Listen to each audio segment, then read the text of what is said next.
कैसे हैं आप? पूछने का कारण ये कि आज के समय में आसपास किसी भी देख लो, दुखी, व्याकुल, सोचता है कि संसार में सबसे अधिक दुख उसी के जीवन में, सबसे अधिक समस्याएं उसी के जीवन में।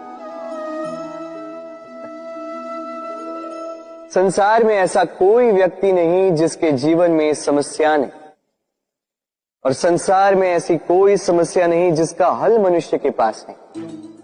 किंतु उस हल को खोजने के लिए अपनी बुझाओं को खोलकर जीवन में आगे बढ़ना होता है, साहस से आगे बढ़ना होता है। किंतु कुछ लोग क्या करते हैं, अपने माथे पर हाथ रख के किसी कोने में बैठकर निराश होकर अपने भाग्य को कोसते हैं। नहीं, ये कभी मत कीजिए, कर्म कीजिए।